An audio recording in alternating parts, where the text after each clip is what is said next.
In the heart of suburban Connecticut, the town of Millbrook had always prided itself on its excellent education system. Millbrook High School, with its ivy-covered brick walls and state-of-the-art facilities, was the crown jewel of the community. Parents moved to the area just for the chance to send their children to this prestigious institution. However, in the fall of 2018, the school would become the epicenter of a scandal that would shake the town to its very core. Olivia Pearson, 34, was the epitome of what many considered to be the perfect teacher. With her shoulder-length blonde hair, warm brown eyes, and a smile that could light up a room, she had a way of connecting with her students that made even the most reluctant learners eager to participate in her English classes. Olivia had been teaching at Millbrook High for 7 years, and in that time, she had earned a reputation as one of the most beloved educators in the school. Olivia's classroom was a haven of creativity and intellectual discourse. The walls were adorned with colorful posters featuring quotes from famous authors, and bookshelves lined the room, filled with classics and contemporary literature alike. Students often lingered after class, eager to discuss the day's lesson or seek advice on their latest writing assignments. But beneath Olivia's polished exterior lay a woman grappling with deep-seated insecurities and a crumbling personal life. Her marriage to James Pearson, a successful corporate lawyer, had been on the rocks for years. The couple had grown apart, their busy schedules and diverging interests creating an ever-widening chasm between them. Olivia felt lonely and unfulfilled, seeking validation and excitement in her work to fill the void in her personal life. It was in this vulnerable state that Olivia first took notice of Ethan Matthews, a 17-year-old senior in her AP English literature class. Ethan was not like her other students. Tall and athletic, piercing blue eyes and a quiet intensity, he stood out from the crowd. His insightful comments during class discussions and beautifully crafted essays caught Olivia's attention, and she found herself looking forward to their interactions more and more. Ethan, for his part, was dealing with his own set of challenges. The only child of divorced parents, he split his time between his mother's modest apartment and his father's luxurious home. His mother, Sarah Matthews, worked long hours as a nurse at the local hospital, while his father, Michael Matthews, was a successful real estate developer who was often away on business trips. Ethan felt caught between two worlds, never quite fitting in anywhere. As the school year progressed, the dynamic between Olivia and Ethan began to shift. What started as innocent after-class discussions about literature gradually evolved into something more personal. Olivia found herself making excuses to spend more time with Ethan, offering extra help with his college application essays or discussing books that weren't part of the curricula. For Ethan, Miss Pearson represented everything he felt was missing in his life. Her attention and praise filled a void he hadn't even realized existed. He began to put extra effort into his assignments, not for the grades, but for the smile of approval that would light up her face. Boundaries between teacher and student, already blurred, began to dissolve entirely. As autumn gave way to winter, the relationship between Olivia and Ethan crossed a line from which there was no return. It happened one evening in early December, during a particularly heavy snowstorm. Ethan had stayed late to help Olivia organize a charity book drive, and as the last of the other students and teachers trickled out, they found themselves alone in the dimly lit classroom. The details of what transpired that evening would later be pieced together by investigators, but the outcome was clear. A line had been crossed, sacred trust violated. Olivia, consumed by loneliness and a misguided sense of connection, had initiated a physical relationship with her student. Ethan, flattered by the attention and caught up in the intensity of his feelings, reciprocated. What followed was a clandestine affair that would span the next several months. Secret meetings in out-of-the-way cafes, stolen moments in Olivia's car, and coded messages exchanged via burner phones became the norm. The thrill of their forbidden romance was intoxicating, blinding them both to the potential consequences of their actions. As winter turned to spring, Olivia's colleague and friend, Rebecca Thompson, began to notice changes in her behavior. The once vibrant and sociable teacher had become withdrawn and distracted. Rebecca's concerns grew when she overheard snippets of a heated phone conversation in which Olivia seemed to be pleading with someone. When confronted, Olivia brushed off her friend's worries, claiming it was just stress from her troubled marriage. Meanwhile, Ethan's best friend, Alex Chen, sensed that something was off with his normally level-headed companion. Ethan had become secretive and prone to mood swings, alternating between euphoria and deep anxiety. When Alex tried to broach the subject, Ethan shut down, refusing to discuss what was troubling him.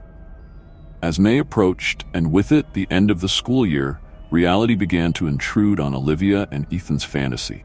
Ethan, set to graduate and head off to Yale University, started to have doubts. The weight of their secret and the guilt of lying to his parents became increasingly difficult to bear.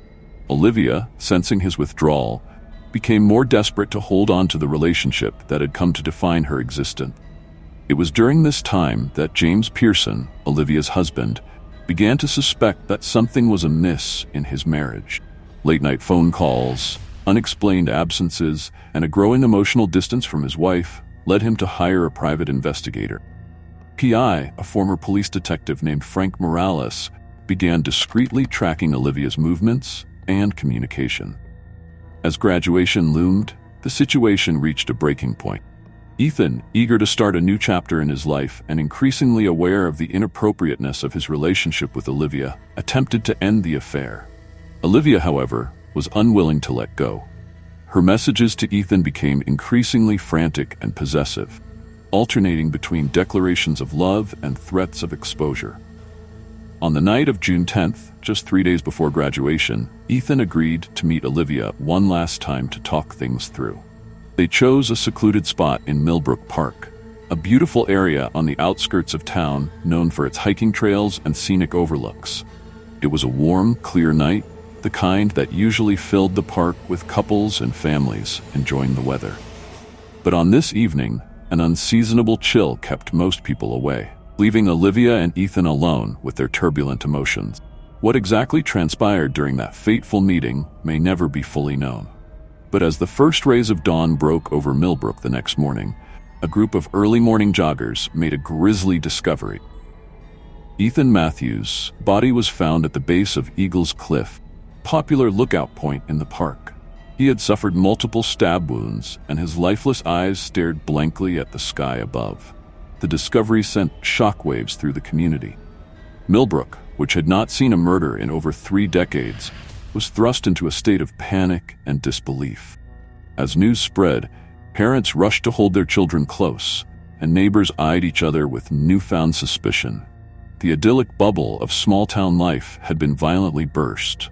Detective Maria Alvarez, a seasoned investigator with the Millbrook Police Department, was assigned to lead the case. With her sharp mind and unwavering determination, Alvarez approached the investigation with a grim resolve. She knew that in a town like Millbrook, where everyone knew everyone else, this case would be particularly challenging and sensitive. The initial investigation focused on Ethan's family and friends. Sarah and Michael Matthews, devastated by the loss of their only child, could provide little insight. They described Ethan as a happy, well-adjusted teenager excited about his future at Yale. His friends painted a similar picture, though Alex Chen mentioned that Ethan had seemed distracted and secretive in recent months. It was Frank Morales, a private investigator hired by James Pearson, provided the first crucial lead. He had been tailing Olivia on the night of the murder and had photographed her car at the entrance to Millbrook Park. When he presented this information to Detective Alvarez, the focus of the investigation shifted dramatically. Olivia Pearson was brought in for questioning. Initially maintaining her composure, she spoke of Ethan as a gifted student, expressing shock and sadness at his death. But as Alvarez pressed harder, presenting the evidence they had gathered, Olivia's facade began to crack. Her hands trembled, and her eyes darted nervously around the interrogation room. It was the revelation that they had traced her burner phone and had evidence of her presence in the park finally broke her. In a flood of tears and jumbled words, Olivia confessed to the affair. She spoke of her loneliness, of how Ethan had made her feel alive again, but she vehemently denied any involvement in his death. claiming that their last meeting in the park had ended with a mutual agreement to part ways. However, physical evidence told a different case.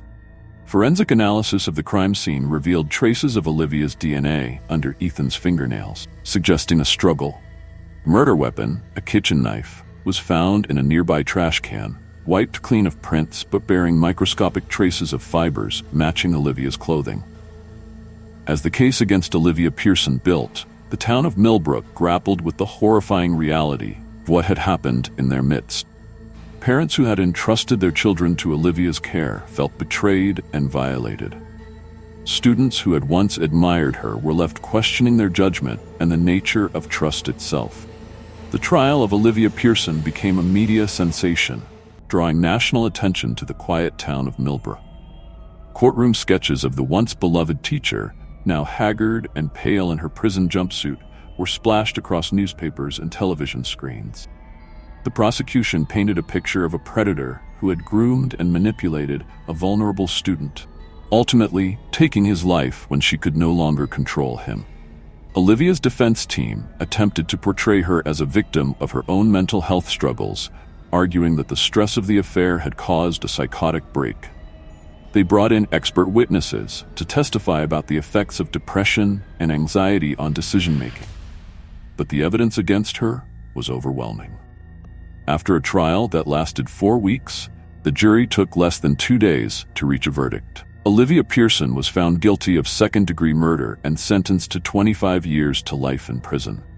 As the verdict was read, collective gasp echoed through the courtroom. Olivia, her face a mask of despair, collapsed into her chair as the reality of her fate sank in. The aftermath of the trial left Millbrook forever changed.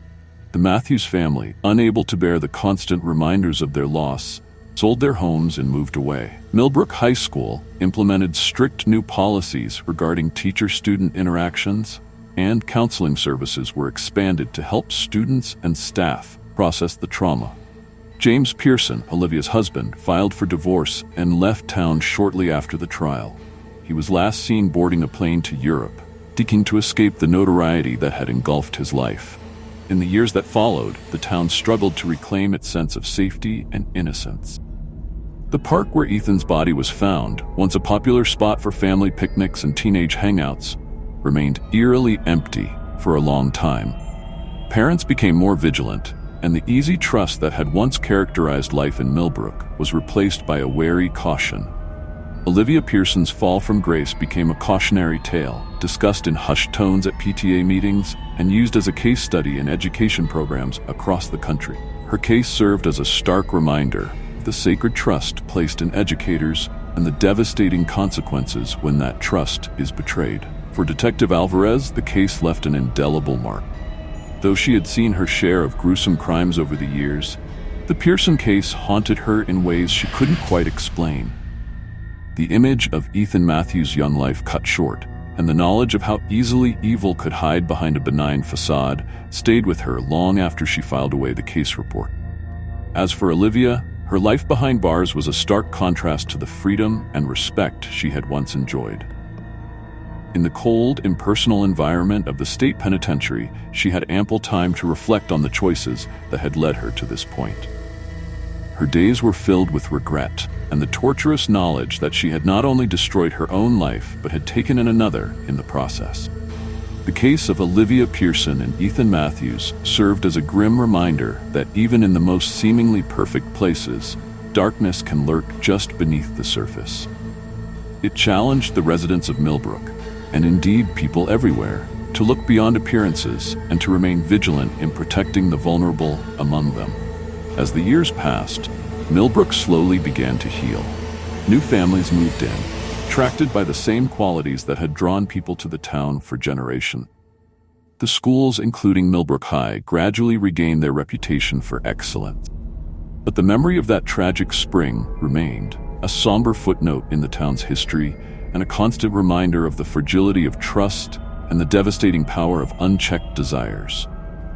In the quiet moments, when the autumn leaves rustled through the streets of Millbrook, or when winter snow blanketed the town in hushed white, one could almost feel the echoes of that tumultuous time. It was a persistent undercurrent, a subtle reminder of the darkness that had once touched this place and the resilience of those who had survived it. The case had far-reaching implications beyond the borders of Millbrook. It sparked a national conversation about the power dynamics in educational settings and the need for stricter oversight and protection for students. Many schools across the country revised their policies on teacher-student interactions, implementing more rigorous background checks and clearer guidelines for appropriate behavior. The case of Olivia and Ethan became the subject of numerous true crime documentaries, books, and podcasts. Each retelling sought to unravel the complex web of emotions and circumstances that had led to such a tragic outcome. Psychologists and criminologists studied the case, seeking to understand the factors that could drive a respected educator to commit such a heinous act. For the students who had known Olivia and Ethan, the impact of the events lingered long after they had left Millbrook High. Many struggled with trust issues and found it difficult to form relationships with authority figures. Some sought therapy to process their feelings of betrayal and confusion. Alex Chen, Ethan's best friend, was particularly affected by the tragedy. Racked with guilt for not recognizing the signs of his friend's troubled relationship, Alex dedicated himself to studying psychology, determined to help others who might be in similar situations. Years later, he would return to Millbrook as a counselor, using his own experiences to guide and support troubled teens. Rebecca Thompson, Olivia's former colleague, also found her life irrevocably changed by the event. She became an advocate for stricter teacher-student boundaries, traveling to schools across the country to share her case and educate others on the importance of maintaining professional ethics in education. The Matthews family, though they had left Millbrook, never fully escaped the shadow of their loss. Sarah Matthews threw herself into her work as a nurse, finding solace in helping others. Michael Matthews became a recluse, rarely leaving his new home and avoiding all contact with the media. In prison, Olivia Pearson's life became a study in contrasts. Once adored by students and respected by colleagues, she now found herself reviled and isolated.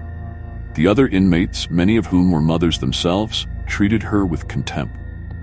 Olivia's days were filled with monotony, broken only by mandatory counseling sessions and the occasional visit from her elderly parents, who struggled to reconcile the daughter they had raised with the woman who had committed such a terrible crime.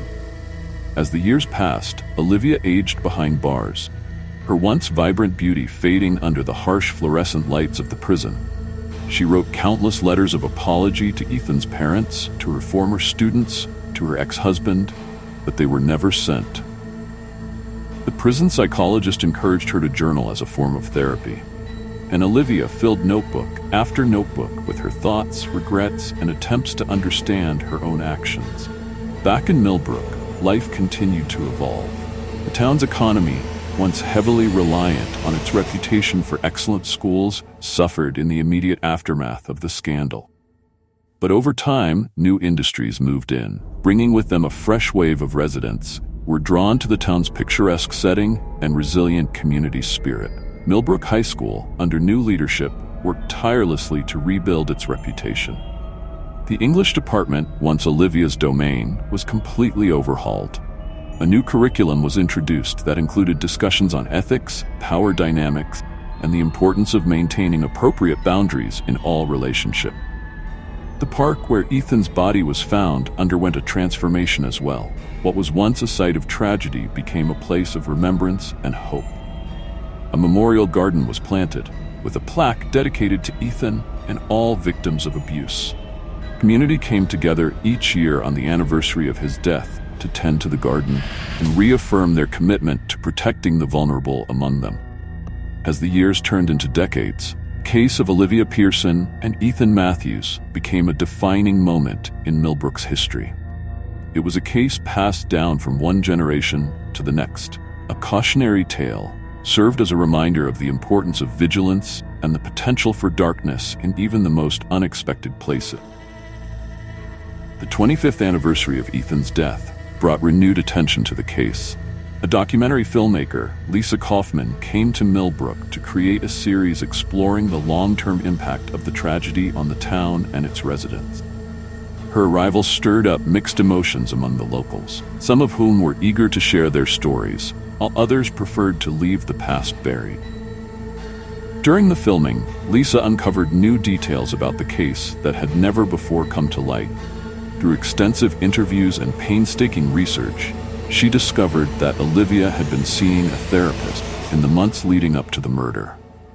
The therapist's notes, which had somehow been overlooked during the original investigation, revealed that Olivia had been struggling with increasingly erratic mood swings and had expressed feelings of paranoia. This new information sparked a debate about whether Olivia's mental state at the time of the crime had been adequately considered during her trial. Some argued that it provided context for her action, while others maintained that it did not excuse the heinous nature of crime. The documentary also explored the lives of those most deeply affected by the tragedy. Alex Chen, now a respected psychologist, spoke candidly about the guilt he had carried for years and how it had shaped his career choices. He described the challenges of returning to Millbrook as a counselor, facing the ghosts of his past every day as he worked to help a new generation of students. Rebecca Thompson, who had become a fierce advocate for educational reform, reflected on the warning signs she had missed in her friend and colleague.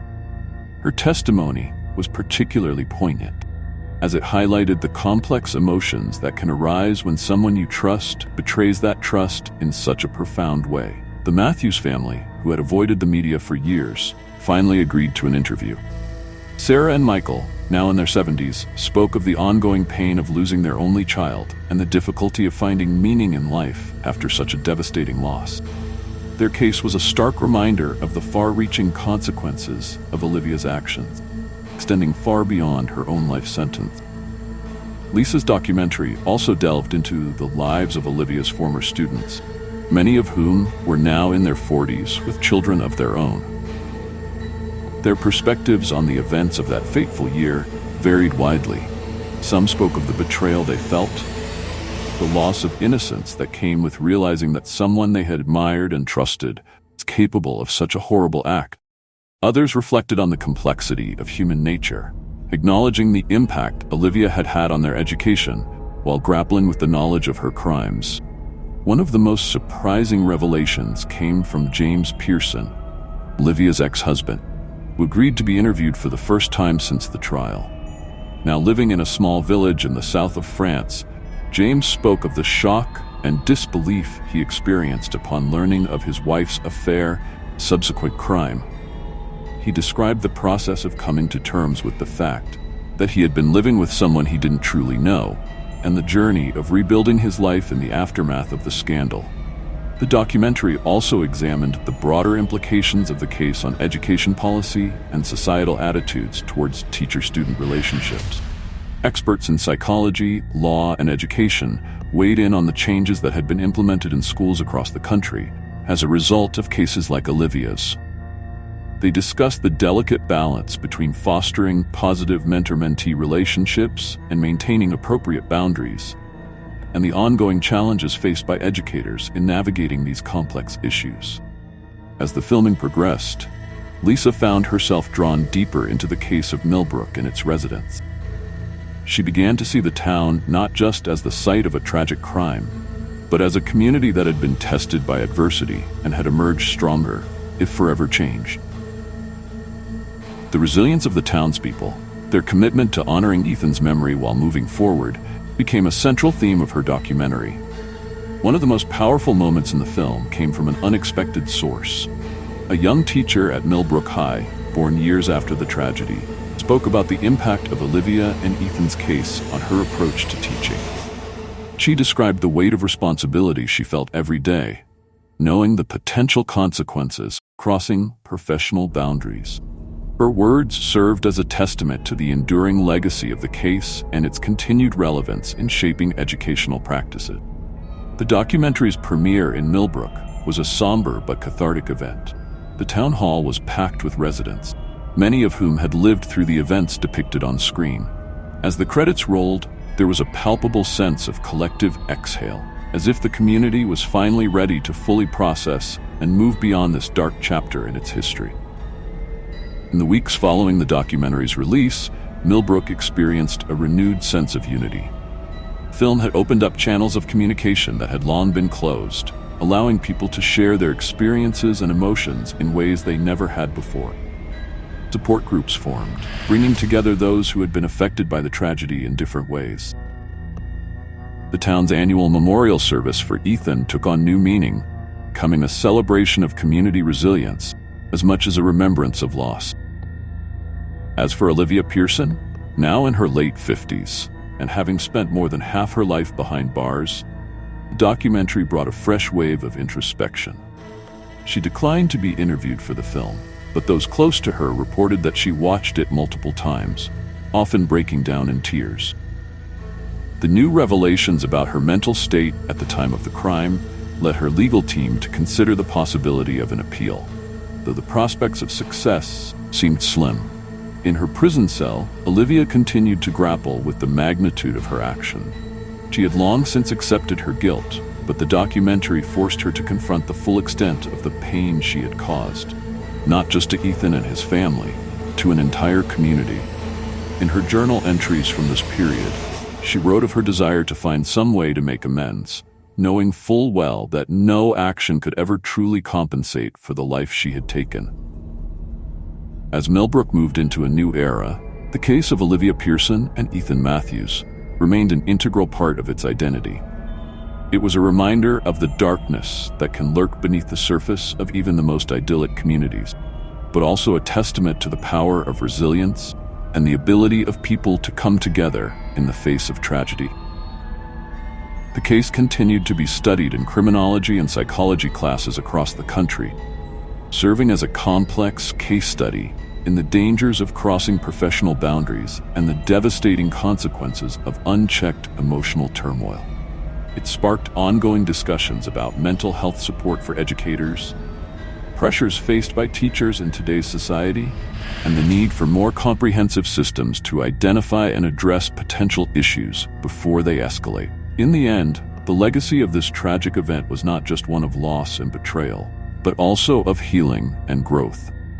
It served as a powerful reminder of the importance of community, the strength found in coming together to face adversity, and the ongoing need for vigilance in protecting the vulnerable. The case of Millbrook, Olivia Pearson, and Ethan Matthews would continue to resonate for generations to come, a sobering reminder of the complexity of human nature and the enduring impact of our choices.